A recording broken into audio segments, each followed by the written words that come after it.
wanoa nokubomba natubomba sova tatwakaleke sori muchambo chanoa baba mugwato wanoa nokubomba natubomba sova tatwakaleke sori alebwele na futi alebwele na 2021 alebwele na alebwele na alebwele na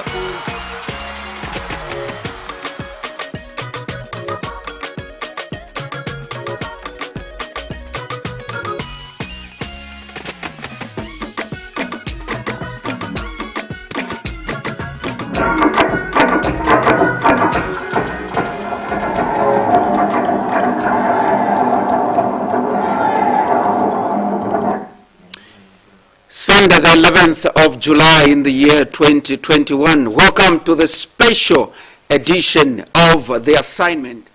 This is because it is a sponsored program by the ruling Patriotic Front. My name is Kelvin Tabola, Chief Focal. We continue to fight the deadly pandemic of COVID-19, and that is why we are encouraging you to continue masking up, observing physical social distancing, as well as washing your hands as we fight this COVID together. My guest on the program tonight is a former National Secretary for the former ruling party, Movement for Multi-Party Democracy, MMD, who is also the immediate past of former minister who was in charge of water development, sanitation, and environmental protection, Honorable Raphael Nakachinda. We are discussing the prospects of the PF winning the 2021 elections. Honorable, good evening and welcome to The Assignment. Mr. Kevin, thank you very much, and it's good to see you after a long time. And obviously, it's befitting for me to say to you that condolences to the Kaunda family, condolences to the head of state, His Excellency Dr. Edgar, condolences on the passing on of our founding father, but it's good that I've been given an opportunity to be to be on this platform. Allow me, Honorable, I know that there is more than a meter between the two of us, and we have shown, we've continued to encourage people to be putting on masks, but for the sake of the people that are watching us, in order for them to be able to hear us, allow me to remove my mask, and I will ask you to do the same. So that this is about 2 meters, is that? Yes, this is almost 2 meters. All right, thank you. We've observed the physical distance or social distance. Right. Honorable, good to have you back on Muvi television and make this place your home. I'm happy with the introduction that you've given. For the people out there, those of you that are watching us on a Muvi TV decoder, Channel 1, many thanks to you, and we pray and encourage you to continue paying your subscription fees. Those of you that are watching us on social media, Facebook, that is Ask Muvi. Remember to invite a friend and a friend also. And in case you've got a comment or a question to ask my guest, Honorable Raphael Nakachinda, I'll be able to read your comments or your questions, and hopefully Honorable Nakachinda will be able to respond or to answer to your questions. Honorable, let's start with something that you've touched on, the issue of the passing on of the founding father, the late Dr. Kenneth David Kaunda. Generally, how would you describe the mourning period, the way Zambians mourned the founding father, even some former heads of states and heads of states from different countries? Well, I think the starting point is for us to be able to appreciate the leadership that President Lungu has demonstrated, and the honor that he or under his leadership has been bestowed on the Dr. Kenneth Kaunda, our founding president of the Republic of Zambia. I think, first of all, before we even get to him passing on and eventually the funeral, I think President Lungu has demonstrated from the time he ascended to the office of president a commitment and a desire to be able to revive and ignite in the Zambian people some of the virtues that actually speak to the legacy of Dr. Kaunda and that of his colleagues that fought for our liberation or for our independence, and eventually some of those virtues that they exhibited during the time that they were privileged to be in the saddle, steering the country, for development, and also, as it were, their quest to have the region liberated, the continent liberated, and also wherever on the globe that seemingly people may not have been free, and they desire that every global citizen enjoys the freedom and right that every human being is supposed to enjoy. And to that effect, I think you noticed that President Lungu, when he became president, he made very fundamental pronouncements. One of them that I think it's important that we revisit our foundation by making sure that symbols that speak on who we are as a people, like the national anthem, should not be sung casually. And I think some of the stanzas of the national anthem for a long time had actually been in a way erased from those official ceremonies. And to that effect, he directed that all the standards of the national anthem should be sung. And I think later on also directed that whenever the public media or indeed any official gathering is undertaking whatever official engagement, there could be a pronouncement of one Zambia, one nation. And I think that effort, as it were, was consummated with his stance at the time that we lost our founding father, in the sense that he declared 21 days of national mourning. And it so happened that obviously Dr. Kaunda, our founding father, died at the time that we were campaigning for the August 12 elections. And it's quite an emotive period for any politician. And as it were, the president is one of the candidates in this election. And it could have been a very tempting period for him to still try and politic in trying to set himself for the election of August the 12th. But I think he has exhibited a high level of maturity, a high level of consistency, in the sense that from the time that the 21 days of national mourning was declared, he retreated to genuinely and truthfully mourn a statesman in the name of Dr. Kenneth Kaunda, and I think rally the country to reflect on where we're coming from and the legacy that Dr. Kaunda has left for us to be able to emulate and live by, and possibly be able to implement as we move forward.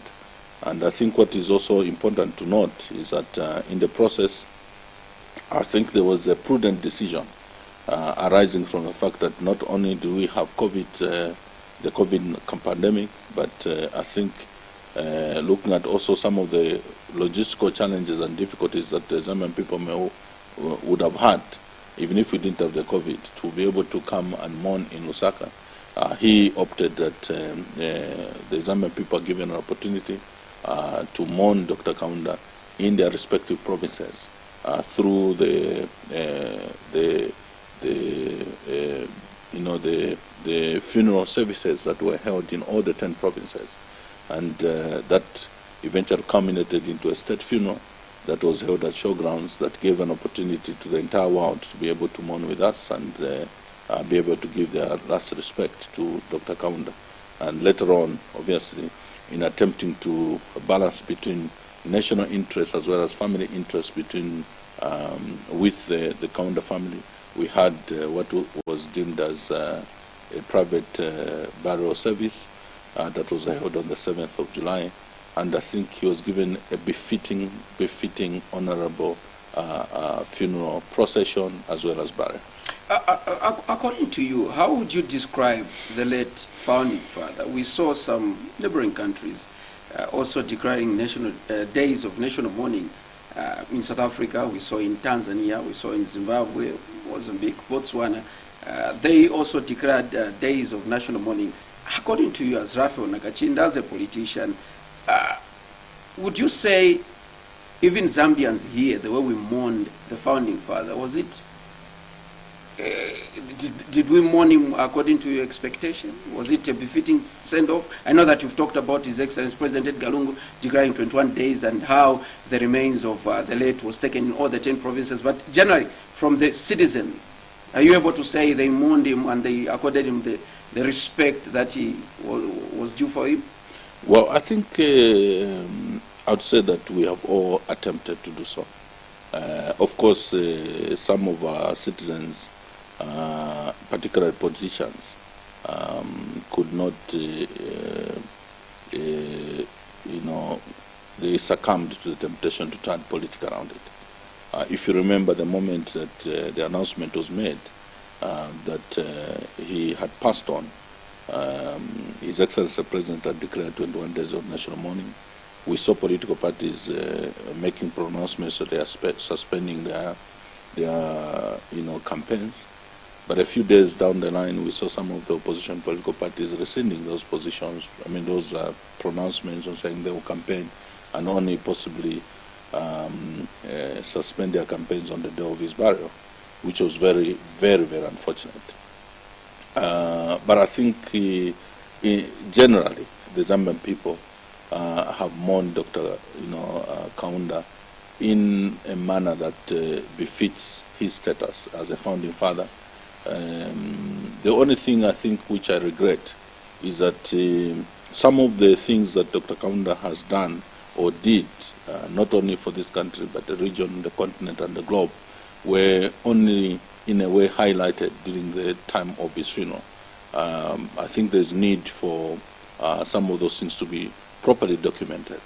I always held a view. I remember one time being interviewed by a veteran politician, Frank Mtubila, where I was saying to him that I find it a little bit erroneous that we would have the likes of Nelson Mandela, highly celebrated globally, and they said to be a global icon, only because he spent 27 years in prison.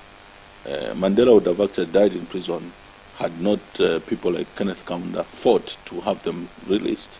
Whereas Mandela was mining, lime in Robben Island, the people that sacrifice, not only resource, sacrifice in terms of losing lives, are the Zambian people under the leadership of Dr. Kenneth Kaunda.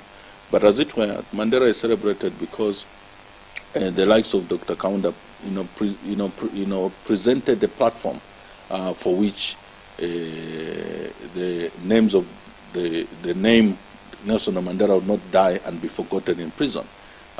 Songs were composed. I mean, Zambia was the headquarters of the ANC and many other liberation movements in the region, and both international and everywhere, at the UN and everywhere, the people who were speaking and the person who was preaching the need for the end of the apartheid regime, the release of Nelson Mandela, negotiating whether it was with Botha, negotiating whether with de Klerk, it was Kenneth Kaunda. But somehow I think we have not done well as a country to document and have our history properly written.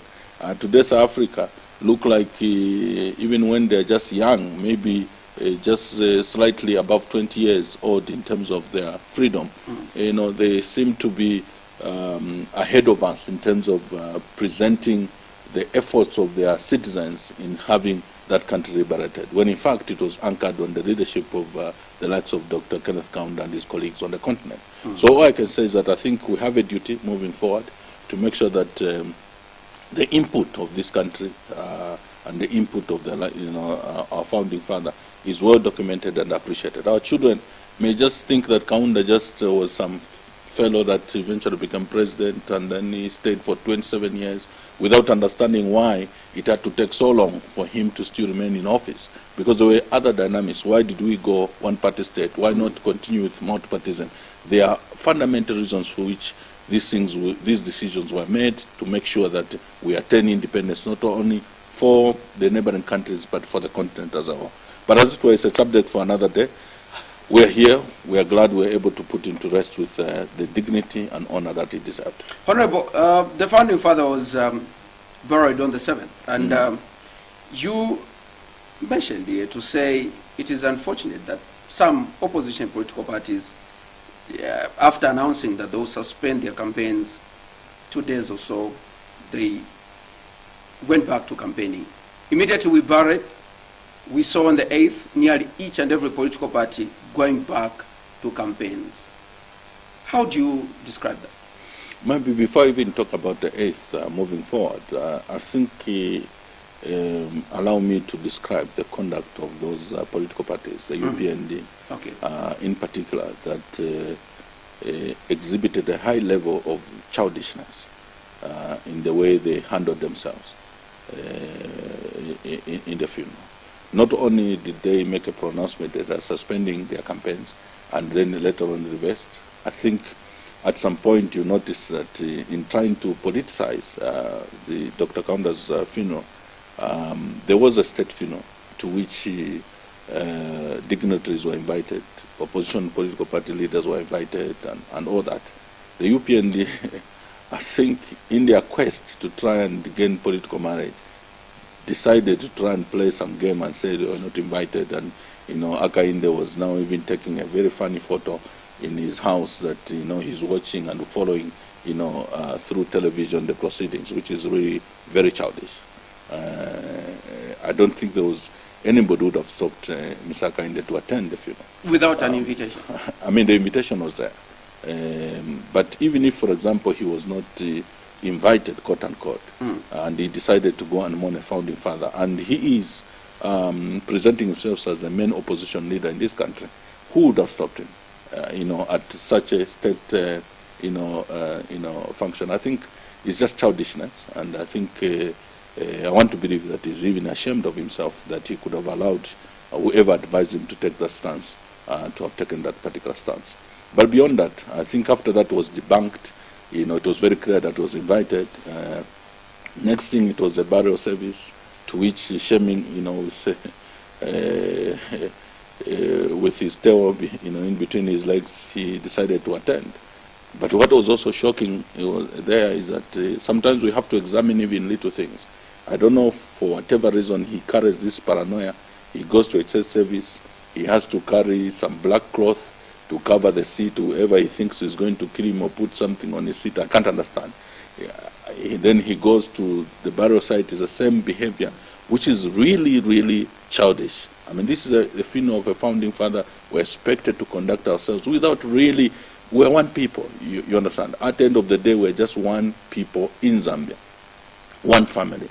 And then I think what was also quite disturbing, especially at that time with his relation, is that during the funeral there were tweets flying around, purported to have been tweets from him, that he hasn't seen or heard any Tonga song sung from there and so on, which is really uncalled for. So I think the way those unfortunate elements, but it only goes to speak to the fact that you have within ourselves some people that haven't been able to politically mature. Is he the only one that behaved childish, or there are other opposition political party leaders that exhibited the same childish, behavior, for lack of better term, or borrowing from your term? Is he the only one? I think to whom that much is given, more is expected. He is said to be the main opposition political leader in this country, and to that effect, it was expected that everybody is examining. Just Can like we say all eyes were on him? No. I mean, all eyes were on all opposition leaders as well as on President Edgar Chagwa. And I'm telling you that President Edgar Chagwa, at least on this one, you can't fault him. He exhibited a high level of maturity. He really refused to succumb to the temptation to turn political around this issue. I think he mourned, President Kaunda in a manner that the head of state is expected to give a befitting send-off to a founding father. Even when people were speculating, you saw headlines, people saying, no, President Lungu is not, is hiding somewhere, he's, I don't know whether it was hospitalized or bedridden because of COVID, all kind of speculations. Why? Because he decided to take a moment of reflection, to just reflect on, where the country is coming from, the foundation that was laid, and being the one in the saddle, that is very critical, even as we project on how we can move forward as a country. And I think those are some of the things that I personally appreciate and many Zambians have appreciated. On the part of the opposition, of course, wow, I can't fault the likes of, I saw Nevers Mumba attend the funeral without much drama. I saw the likes of other opposition political leaders attend the funeral without any drama.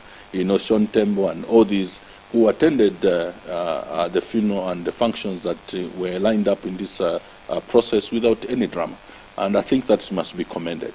For HH, he lost an opportunity to show statesmanship, to show patriotism, to show an attribute of nationalism in this situation. Let's talk about the resumption of campaigns. We buried on the 7th, on the 8th, nearly each and every political party that is participating in the August election went back to campaigns. How do you describe that? Well, I think President Lungu fought for freedom. And among the benefit of that freedom is that we should be able to exercise our political freedom, to be able, the freedom of association, freedom of expression. And I think even in his grave, he would love that the country moves on and be able to undertake a process that will give a credible choice at the end of the day that will be said to be the choice of the people, who and which group of people will be able to continue or be in office to move the country forward. So I want to believe that I can't start, creating a fault on those that may have started campaigning the day after the national mourning. After all, it was capped 21 days. After 21 days, obviously all of us are expected to. Now that we've gone back to campaigns, everyone, all political parties are busy, trying to convince would-be voters to vote for them. What is it that we expect? Because we saw different political party leaders, even His Excellency President Edgar Lungu, saying we need to honor the late founding father even as we engage into campaigns. What is it that we expect to see moving forward before we reach August 12th?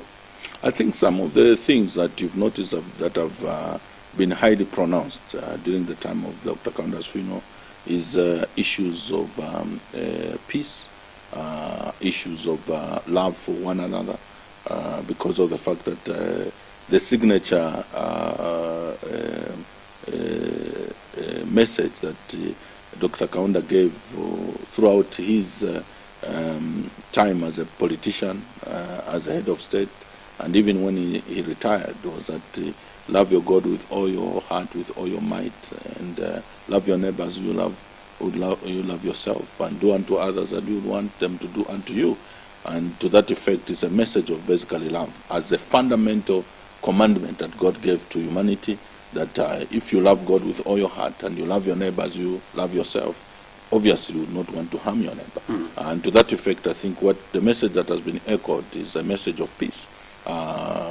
In other words, we expect that moving forward we will have peaceful campaigns without any violence, any physical confrontation. And I think what is the Zambian people should be expecting from all of us is a robust engagement and debate of ideas, and let supreme or superior ideas be able to carry the day at the end of the day on the 12th of August. It's very unfortunate that prior to Dr. Kaunda's demise, we had reports of incidences where through political engagements of some of the political leaders, violence was reported and lives were lost. You remember that there was a roadshow in Kanyama. Our colleagues, unfortunately, because they are the culprits, I have to still mention the UPND went to Kanyama for a roadshow with their leader, and eventually it led to violence, and then some people were, died. We had the similar incidents on the Copper Belt, and we think that moving forward that should be avoided. We have had the head of state, for example, visit some of the highly density areas like Mtendere just yesterday, but it all was a peaceful procession. He went and not only was he distributing masks, he went and launched the COVID-19 vaccination in Mtendere, and the whole procession was peaceful. There was no report of any violence. There was no report of anybody that lost their lives. But I can bet if some political leader decided to go in Mtendere itself, you may find that the reports that will come from there will be that there was some violence, there was possibly lives lost. Why? Because the philosophy of some of the people that are presenting themselves to lead this country is such that they want to thrive on creating sympathy on the basis that they conduct a misdemeanor even to a point of injuring people, and then twist it to say, no, either we're attacked or something like that. Why is it that you're the only one that seemingly is found in such circumstances and not on, other opponents? Maybe because it's the biggest opposition.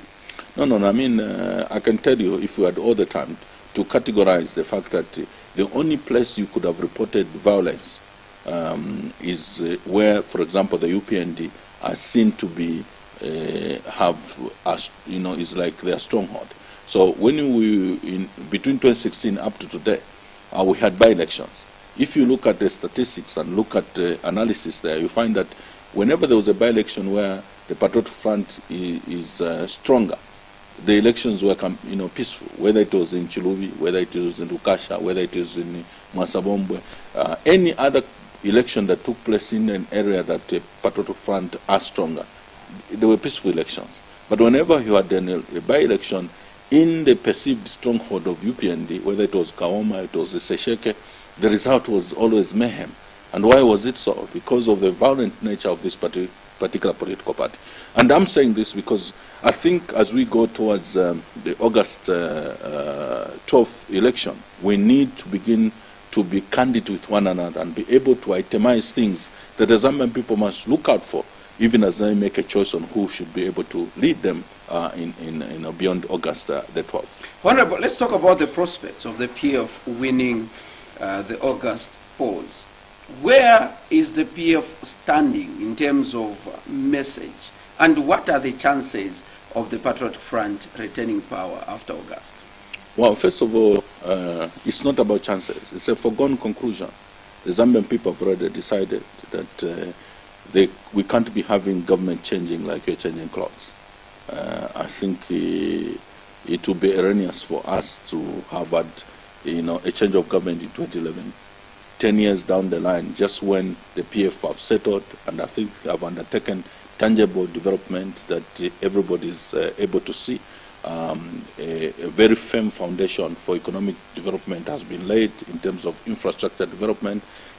When I was just driving through to Muvi TV, I was delighted, Mr. Kelvin, to notice that a few years ago, I would come to Muvi TV for either breakfast show or indeed any other program, walking in a dusty road or driving through a dusty road. But today I'm driving through a tarred road that connects to Kamloops Road, to obviously for purposes of decongesting Lusaka. I mean, this has all been done under the watch of the Patriotic Front and President Edgar Chagalungu. When you look at the development, infrastructure development that has taken place in this country, in every sector, whether it is, for example, in terms of road infrastructure. I mean, this country is now interlinked. Within our borders, we are able to traverse the country without necessarily coming to the center. So if I start off going to Eastern Province today, I can go to Chipata and then from Chipata connect into Rundazi and then possibly connect through Miombe or indeed up to Matumbo into Muchinga, from Muchinga connect through Isoka or indeed in Nakonde into Mbala. I'm in Northern Province, then come to Kasama, go to Ruingu. I'm in Mansa, from Mansa come to Copperbelt, from Copperbelt I'm in Solwezi, I can connect to Kaoma, and from Kaoma get into Mongo, I come to Senanga all the way to Mwandi, then I'm in Livingston, then come this way. So the country is connected. Of course, the infrastructure is not completely perfect, but you can see that the vision of President Edgar Lungu and the Patriotic Front is very clear in wanting the country to be opened up, to make sure that we create more economic opportunities, either for farmers or anybody that is doing economic activity in these localities. Whether it is, for example, investing in the human resource, in terms of the education sector. I mean, the Patriotic Front has constructed a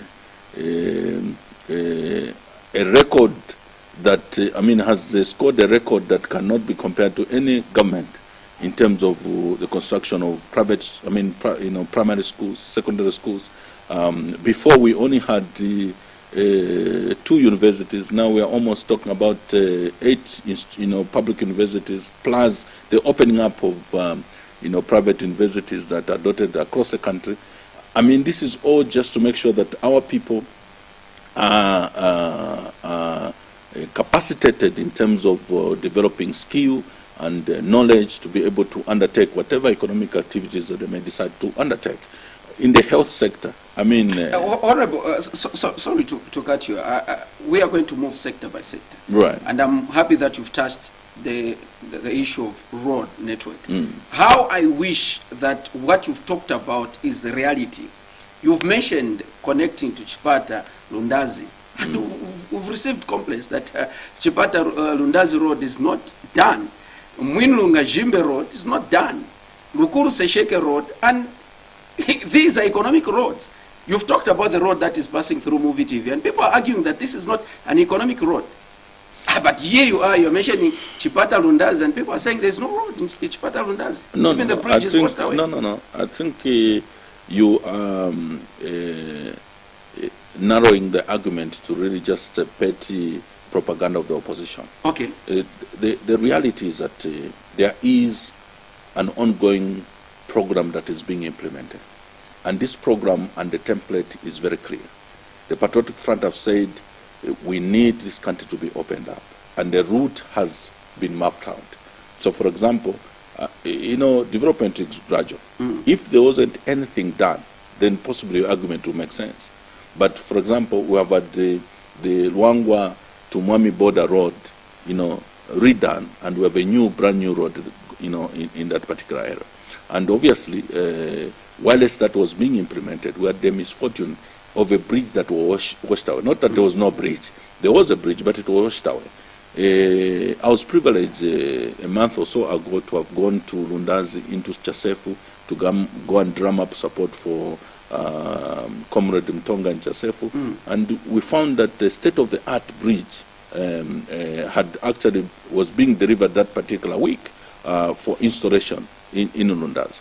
The road between Lundazi into Chama through to Miombe and Matumbo has already been, I think 50% has been done on the other side of the road. So people are still having difficulties? No, but the good thing projects is are still ongoing. Okay, the good thing is that there is a project that is ongoing.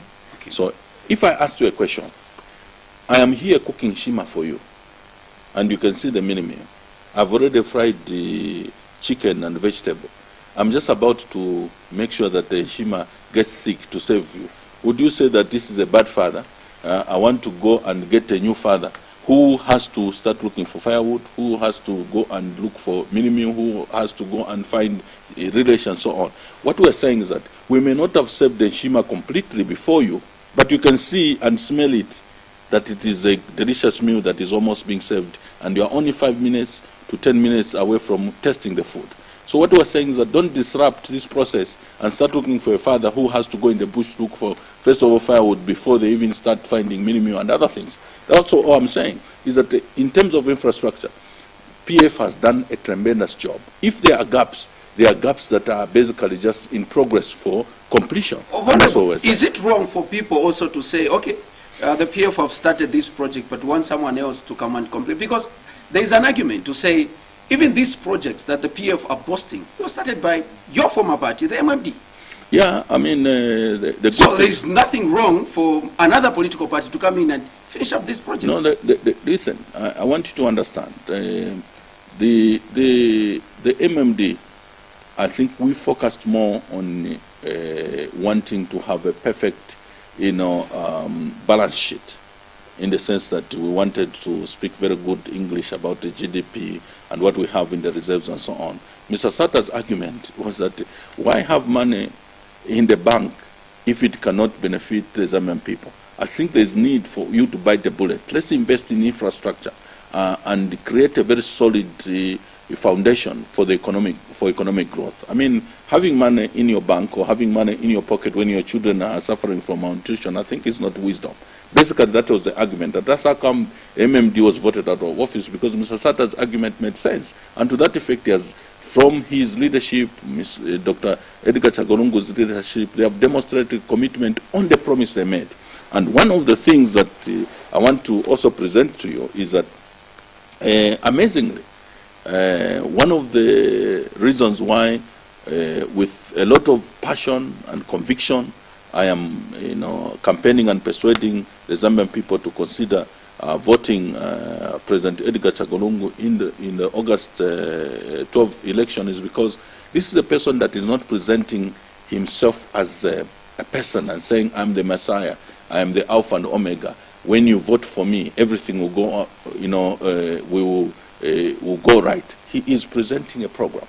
First of all, he has been humble enough, together with all of us, his colleagues, to be able to present a report to the Zambian people. This is what we have done from the time you entrusted us into office. We have been able to undertake infrastructure development. We have been able to undertake infrastructure development in other sectors. We have invested your money prudently in areas that today you can see results, whether it is in the energy sector. Today we are saying the episode of load shedding has come to an end. Now you're going to have a smooth ride in terms of having energy available for you, for a barber man, for a welder out there, for all those who are doing small economic activities. The disruption that you faced in time past will no longer be the issue. You are able to feed your children and able to take them to school. Whether it is, I talked about the education sector, the health sector. I mean, the reason why Zambia was also reported to be among the 4 countries that have been able to navigate and manage the COVID pandemic on the globe is because of the fact that there was a heavy investment in terms of infrastructure and facilities in the health sector. Hence, we were able to manage the pandemic. Some of the biggest economies of the world have crumbled. They have failed to prevent their citizens dying en masse. Of course, even the loss of one citizen in a country like Zambia is a disaster. But at least we can pat ourselves on the back that we have been able to navigate this pandemic from the first wave to the second, the third wave, in a manner that is still celebrated globally. Why? Because of a prudent investment in that particular sector, the agriculture sector. When you talk of the opposition, for example, I don't want to waste time with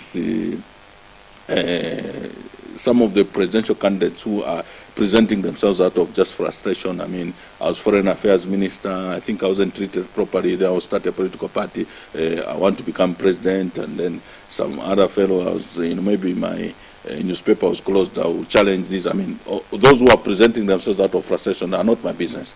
Let's talk about those who are projected to be the main opposition, the UPND. The question I have is that, what program or indeed message does the UPND have for this country? Nothing.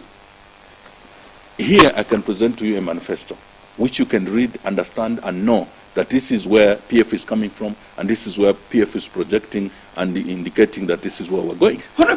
If you talk about a manifesto for the UPND, then they only claim close to try and present or produce a document that eventually was discovered to be a copy and paste from Jamaica. But otherwise, I can tell you the real manifesto of UPND. The real manifesto of UPND is Kaunda Ichilema.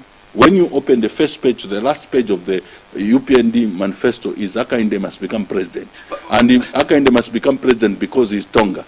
And he must become president because he's Tonga, because no Tonga has ever become president. That's our manifesto. Honorable, you are talking about an individual who is not here to defend himself. The only unfortunate thing is that because... And according to the manifesto that is in public domain of the UPND, there is no Kaunda Ichilema. There are plans. Which document are you talking about? The UPND manifesto. Unless you are claiming that you're Jamaican citizen. If you're talking about the manifesto for UPND, it has to be authentic Zambian. But what I know is that the philosophy of UPND and the agenda of UPND is to present Mr. Kaunda Ichilema to become president, and the number one qualification is because he is Tonga speaking, and is my relative, and I know the sentiments. He's Tonga speaking. When they are campaigning, particularly in our region, listen, I want you to follow. Particularly in our region, is that Mr. Kainde is Tonga speaking, and to that effect he must be president, and the justification is because there has never been any Tonga who has become president. That's their manifesto, from first page to the last page. If there is any document they will present to you, is a copycat from Jamaica. And those policies are but here we are. I'm afraid we've had challenges of, allowing a guest to discuss an individual who is not here to defend himself or herself. No, but listen. I'm afraid Hagainde is not here to defend himself. Okay. On the allegation that you are raising against him. Okay, maybe let me ask you a question. If I told you have a challenge with what I'm talking about. The UPND's slogan is what? Barry will fix it, isn't it? Is Barry an entity or an individual? It's an individual. So in this case, we have no choice but to describe and discuss this individual, the so-called Barry that is going to fix it. And who is not here to defend himself? He doesn't have to be here to defend himself. You can give him a platform to, you can even invite him tomorrow to come and defend himself. He came on a media platform and he began to say, if you elect me, I'll be inaugurated at 10 hours, abracadabra by 16 hours, the kwacha will gain, the economy will be fixed. What kind of economic policy is that? Let's talk about the health sector. To refer to that? Let's talk about the health sector. You've talked about us, combating the COVID-19 because of the infrastructure, but there's an argument to say, yes, you've built hospitals, you've built clinics, but there's not enough manpower. And to this effect, we saw the Resident Doctors Association of Zambia protesting to say they need government, or they are pressuring government to employ more doctors because there are no doctors in these health facilities. That argument is very lame. Yes, there could have been a challenge with the health resident doctors, and I think which has been addressed. But the moment you put infrastructure in terms of hospitals, just a stone throw from here, my brother, we have the Levi Mwanasa University Teaching Hospital, which is a state-of-the-art infrastructure. Are you telling me that any reasonable person would want that infrastructure to be a white reference? Obviously, people will be employed. It's just that, as it were, first of all, it's like in a home. You tell your children, Mr. Kelvin, okay, in the next 2 years, my children, I intend to go and borrow some money so that we can build a house. But I also intend to adjust on our, lifestyle. Instead of eating chicken twice a week and beef punctuating the week and all that, possibly we may have to consider eating proteins like beans, kapenta, and a few other things and vegetables. And I can assure you my children will not die. This is a temporal inconvenience, but after we have built a house, your lives will be, will definitely improve. It's a simple economic principle at the household level, but it works at national level.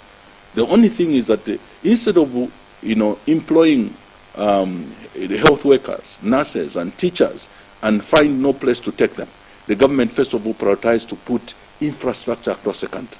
Today we have first-level hospitals dotted across the country. I was privileged to be in Nalolo. I've been to Kaputa. I've been to rural constituencies and parts of the country where when you find a hospital, you think that you're in Joburg at Milpark Hospital, and that is the infrastructure that have been put there. It only follows. I was in Nsumbu, for example, in Nsama district, where a health facility was just being completed under the Lake Tanganyika project. And it is expected that the moment that is commissioned, it will demand that you start now employing human resource.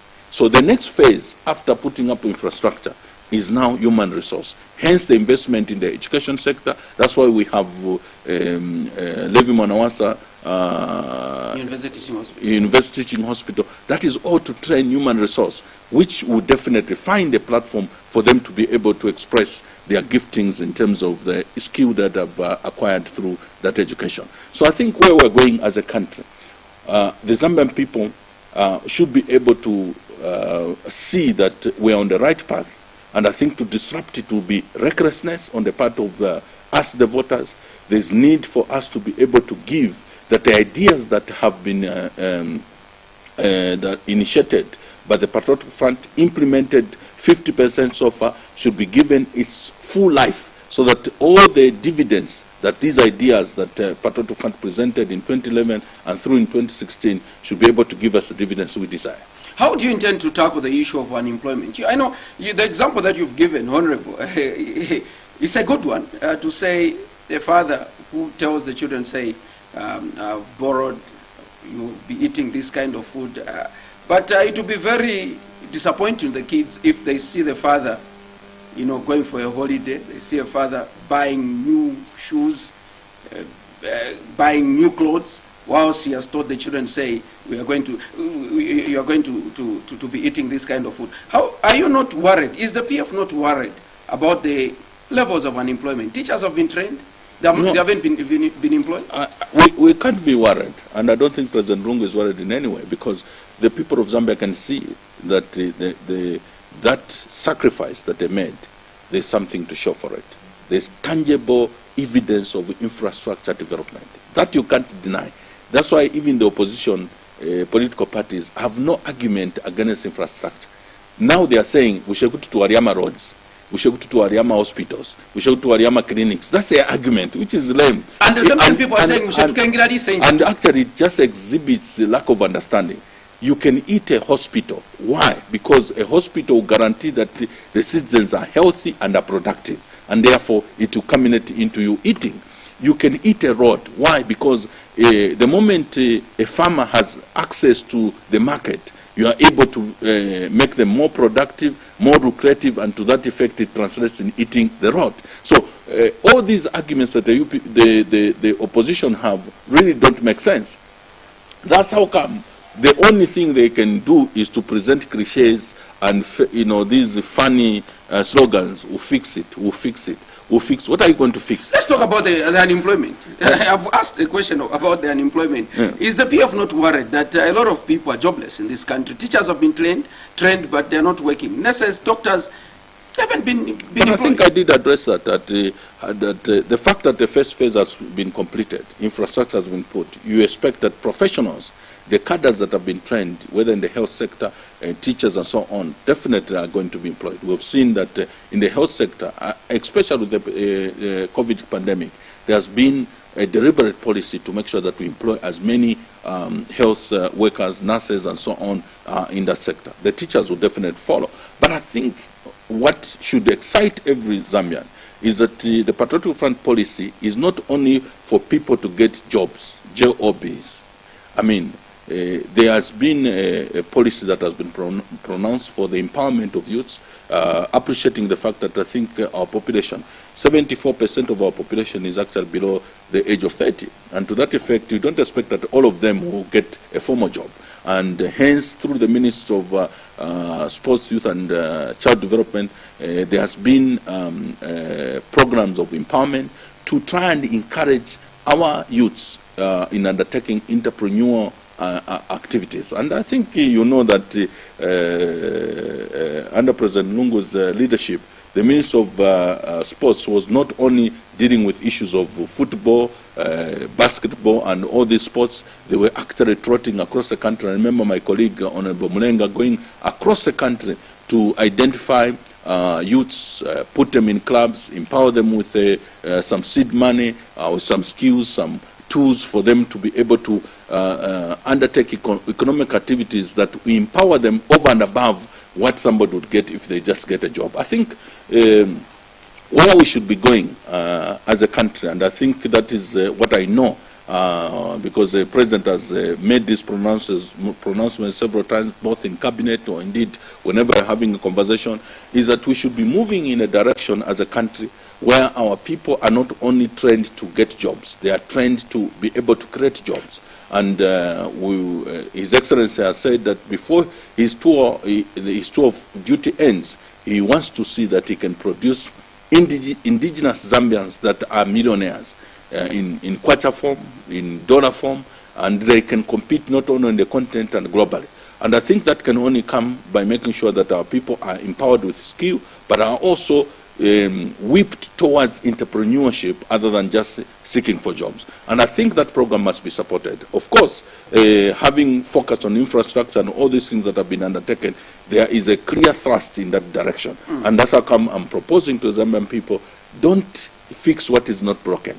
Don't try and correct what is actually moving in the right direction. President Lungu is going in the right direction. He has shown a high level of humility, submission to the will of the Zambian people in every aspect, whether it is in terms of constitutional making process. He has tried to give the Zambian people what they wanted, whether it is in 2016 at the time that the new constitution was made, even this time around when there was an attempt for Bill 10, which now the people who fought it and shut it down are now crying foul because they, out of just politicking and pettiness, they shut down a bill which could have actually solved many issues that we are grappling with today. So I think for me, we have a president who is determined to make sure that the will of the Zambian people prevails, but also that the welfare of our people are improved by tangible, practical steps that are undertaken in that direction. Let's talk about the economy. Prices of commodities have continued to go high. But we remember that in 2020, His Excellency President Edgar Lungu launched the Economic Recovery Plan. How far have we gone? And also the issue of prices for the commodities. Well, I'm sure you are being a media personnel. You acknowledge that at the time that His Excellency was launching the Economic Recovery, strategic plan, it was highly celebrated globally. Even within the region, it was acknowledged that it was first of its kind, that faced with the issues of climate change, faced with the pandemic, in this case the COVID pandemic, this government is thinking ahead to find mechanisms in which we can adjust some of the policies that were being implemented in view of these unforeseen circumstances. Now, they have paid off in terms of their immediate dividends that we can talk about. The opposition has been attempting to say, no, the price of commodities are very high and so on, and they never argue issues of the price in relation to COVID, in relation to these factors that have a very telling effect on the economy in this country. But I think it is important for us to compare and contrast. And I think you have heard this argument. A friend of mine, I can mention his name, Mr. Benjamin Chishala, is just driving from Nakonde. He was in Tanzania. He was telling me that, my brother, I don't know why we beat ourselves so much in Zambia. Because just across the border into Tanzania, a meal that you would pay for to eat the three of you at 50 kwacha in Nakonde will cost you close to 300 kwacha in Tanzania. Because obviously Tanzanian shilling is 1-to-1 with the Zambian kwacha. So you go and pay 300 shilling for a meal that you're buying or paying for at 50 kwacha. But I was personally privileged to have traveled with Honorable Nixon Chilangwa, Honorable Vincent Mwale, and a few other colleagues into DRC when we were discussing issues of the Kasomeno-Mwenda road project and also our proposal to have the Ruapula River Authority. While it's there, we did attempt to take a sample of how the economy is faring there and also the price of commodities. We went in the markets, we went in supermarkets. A 10 kg maize meal, or meal if you like, was costing $25. $25 at the rate of the dollar in Zambia is close to 750 kwacha for a 10 kg. While it's our 25 kg mini meal is less than 150. Actually, as we have recorded a bumper harvest, I see it coming down possibly even less than 100 kwacha. Why? There are two things that Zambia has been able to achieve. One is food security. Two is to maintain the price within affordable rates. Yes, the price may be a little bit on a higher note, not in comparison to other regions or other countries, but in comparison to ourselves. We are saying last year or the other year, or indeed the other year, the price was slightly lower. When it is fuel, apart from Namibia, Angola, which produces its own oil, we, Zambia, Angola, and Namibia, we are the cheapest in terms of the price of the pump in a fuel at a pump station. When it comes to meats or indeed any other commodity, the basic ones, in DRC, a kg of goat meat was costing close to $30. How much is a goat in Zambia? I mean, a full goat. You know that it is somewhere around 400 to 500 kwacha. But $30 is how much today? $30 is possibly around 700 to 800 kwacha, isn't it? So all I'm saying is that we may have all these factors. Because of the COVID pandemic, obviously it is expected that being a country that has been highly dependent because of the policies of previous regimes, dependent on importation, and also with less exportation, therefore it has affected the rate of the kwacha, because we are not receiving as much dollar as it is expected. The cash cow for forex in this country has always been the mining sector, and it had its own turbulent moments. But the prudent decisions that His Excellency made to be able to grab the KCM, take over KCM, take over Mpani, and secure and protect the jobs on the copper belt, I can tell you that where we're going, we can only but see the light at the end of the tunnel in terms of the kwacha gaining strength, because when KCM and Mopani begins to operate full throttle, it will give us direct dividends, other than having to grapple with the tricks of some of the mining entities that have come in this country, evade taxes and all those things. So those decisions, I think, are decisions that His Excellency has made out of patriotism. Go and ask Mr. Kelvin. Ask the people in Chidiramombo. Would they have had KCM, for example, go to the dogs and the jobs lost? Would they not have had the government take the decision that government has taken so far in terms of having to take over the KCM? Ask whether it is people in Chingola. Ask the people in Chambeshi. Ask the people in Karulushi. Ask the people in Furira. Ask the people in Kitwe. Ask the people in Karulushi. Would they have had the Mopani, for example, go to the dogs without government making an intervention? But all these decisions have been made to make sure that the people on the copper belt, the jobs that the people had in those mines, are secured. So all I can say is that you have a patriotic president, you have a patriotic group of people under the Patriotic Front that have a clear agenda for the development of this country and to make sure that the well-being of our people are improved. Honorable, with the comparisons of prices here in Zambia and the DRC and Tanzania that you've mentioned, will I be wrong to say you are just telling Zambians to say, don't complain? It is worse in other countries. You are better off. When Zambians here in this country will always record bumper harvest.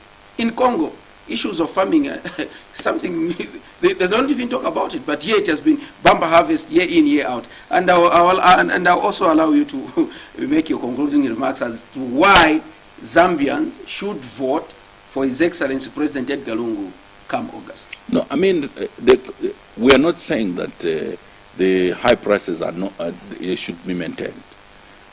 That's not what we're saying. We're saying that I think you are beating yourself too much. I mean, I keep on referring to a homestead. If I'm feeding you 3 meals a day, you get a point. And then you say, I prefer that we should have had 4 meals or 5 meals a day, and in between some snacks and so on and so forth. That possibly is an ideal situation if everything is all right. But I'm saying there's COVID, there are all these things, the 3 meals are adequate. The luxuries we can possibly come and give you after we pass this phase. And don't complain because your colleagues are having it's not about don't complain. I'm just saying that just also people in other people's homes. You discover that they're having 1 meal a day. Yeah. If you're having 3 and your friends are having 1, don't you think that your children are supposed to say, okay, I think Dad is making an effort. Otherwise, I could have also not even be having 1 meal, possibly half a meal. What we're saying is that it's not that don't complain. We're not saying that this is a status quo to hell with whoever is raising these issues. We're saying we are in this situation because of known factors.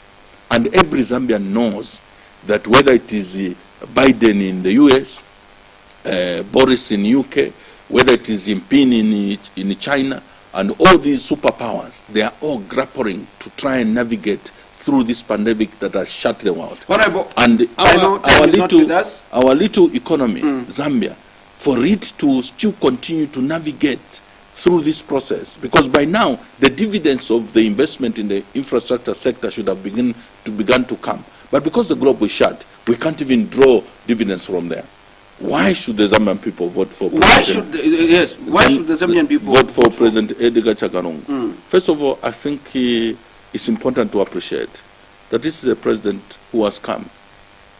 Purely, you can analyze by divine providence. He never really paraded himself as one who should be president and so on. By clearly divine hand, I want to believe of God, he became president. And he has consistently prioritized the interests of the Zambian people. Even when it is, for some of the political analysts, it is a threat to his ascendance to continue as president. He has said, I would rather save the lives of the Zambian people and not go having rallies and so on, even if it's at the expense of my presidency, because the Zambian people's life is precious.